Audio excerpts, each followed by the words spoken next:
500여 년 전 배산 임수에 자리 잡은 학문의 전당이자 수많은 인재들을 배출한 곳.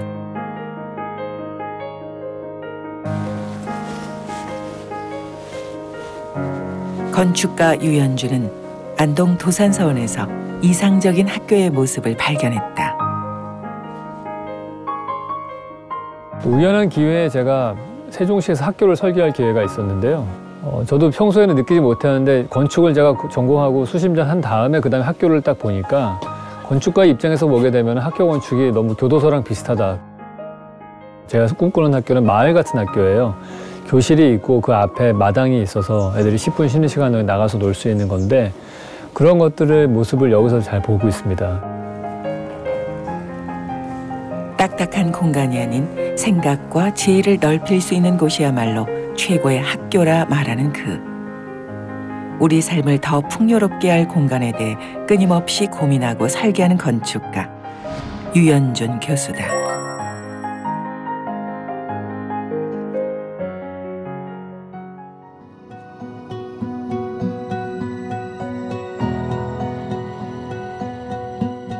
선비의 고장이라 일컬어지는 안동. 낙동강 줄기를 따라가다 보면 둥글게 뻗은 산세 한가운데 고요하게 자리 잡은 배움터가 있다. 퇴계 이황의 숨결을 느낄 수 있는 곳. 다채로운 풍경 속에서 창의력을 키울 수 있는 교육공간. 안동 도산서원이다.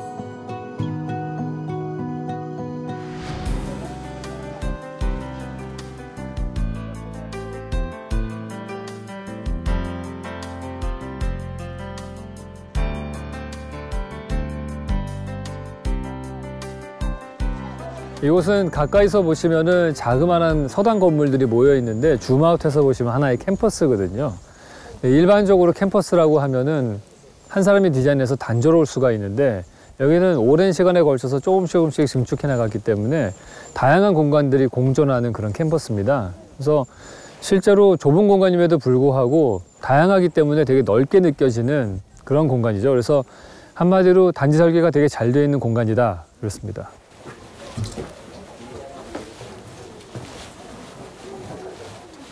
안동 도산서원은 본래 퇴계 이황이 도산서당을 짓고 유생을 교육하며 학문을 쌓던 곳이다. 퇴계 이황이 세상을 떠난 후 제자들은 그의 학덕을 기리기 위해 사당과 서재를 짓고 서원을 완성시켰다.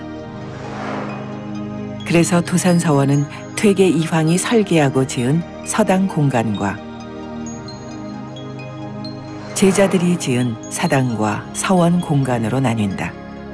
이렇게 두 공간이 조화를 이루고 있는 것이다.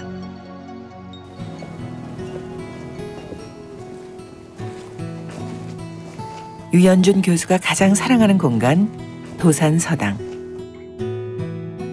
1561년 지어진 이곳은 퇴계 이황이 직접 설계한 3칸짜리 건물이다. 학문을 연구하고 후학을 양성하기 위한 소박한 공간이자 이황의 정신이 깃든 곳이다. 여기가 제가 이 도산서원에서 산다면 살고 싶은 위치가 여기예요. 그래서 여기가 옛날에 퇴계 이황 선생님이 설계하시고 여기서 실제로 기거하시면서 아이들을 가르치셨던 곳인데 이곳은 담장도 있고 근데 되게 특이하지 않나요? 여기 코너 부분 담장이 없거든요.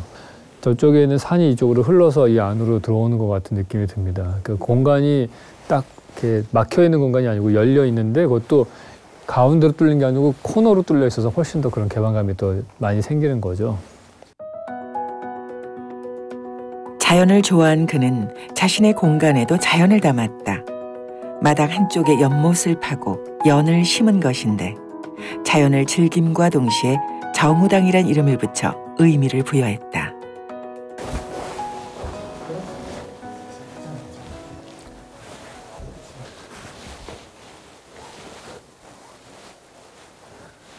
이곳은 진짜 퇴계 이황 선생님이 실제로 기거하셨던 곳이잖아요. 한 칸짜리거든요, 딱. 진짜 딱 누우시면 끝나는 그런 사이즈고 되게 소박하고 그런 공간인 걸 알 수가 있어요. 그래서 이 서원의 정신이 사실은 여기에 다 있는 것 같거든요. 천여 권의 책과 간단한 침구만 두고 생활했다는 퇴계 이황. 스스로 지은 이름 퇴계처럼 평생 물러남을 희망하며 살았던 그는 부와 명예를 쫓기보단 후황양성에 전념했다. 서당 옆쪽으론 그가 만든 또 하나의 공간, 농운정사가 있다.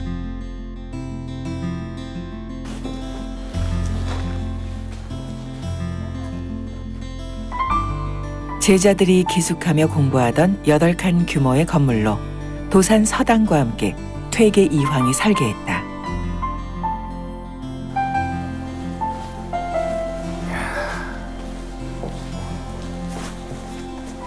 아, 좋다. 그냥 강과 이 담장과 마당만 딱 보이는 거죠. 자연이 그냥 코앞에 와 있는 것 같은 느낌이 나거든요.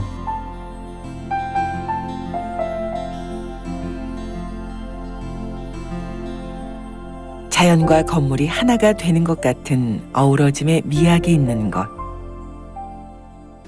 무엇보다 좋은 게 저는 나무와 숲이 있고 낮은 담장이 있고 계속해서 이렇게 쭉 경치가 안으로 들어오는 느낌이 있어서 이곳에 올라오셔가지고 텐마루에서 바깥 경치를 바라보면은 정말 기가 막힙니다. 왼쪽으로 고개 돌리면 여기 정사각형의 창문이 딱 있고 그게 왼쪽 산을 딱 보게 돼 있고. 제자들이 자연을 가까이 하고 지혜를 쌓길 바랐던 퇴계 이황. 이곳의 특징 중 하나는 창과 문이 많다는 점이다. 그 이유는 건축물 구조에 있다. 건축에선 잘 쓰지 않는 공짜형 모양의 건물. 공부할 때 공짜를 따서 건물에 적용했다고 한다.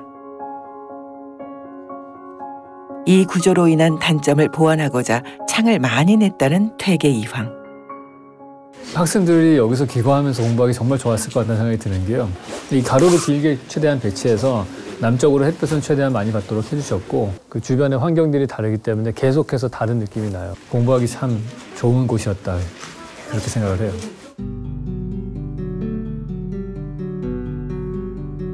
스승이 제자를 생각한 것만큼이나 제자들도 스승을 끔찍이 생각했다. 1570년 퇴계 이황이 세상을 떠난 후 제자들은 스승의 뜻을 계속 이어나가기로 한 것이다. 그리고 만들어진 서원.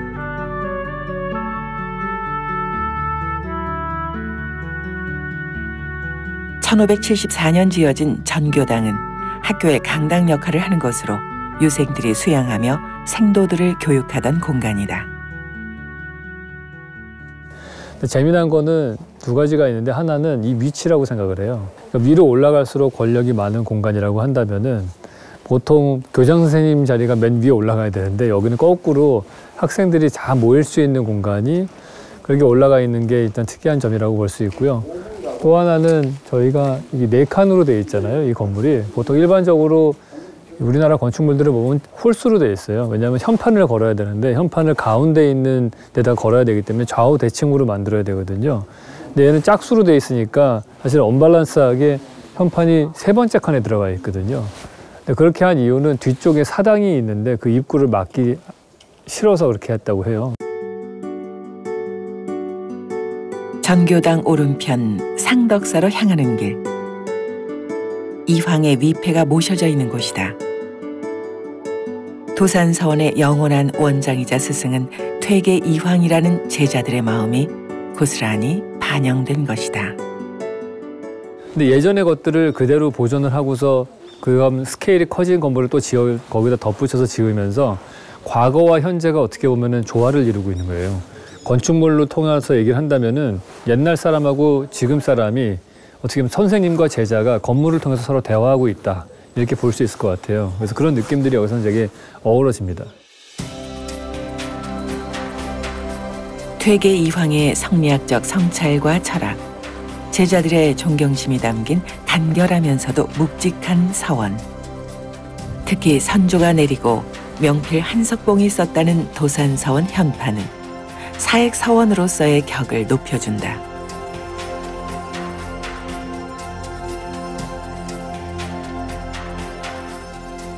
퇴계 이황의 정신을 담은 이곳에선 서해 류성룡, 한강 정구, 고봉 기대승, 학봉 김성일 등 수많은 인물들이 배출됐고 스승의 뜻을 이어가기 위해 노력했다.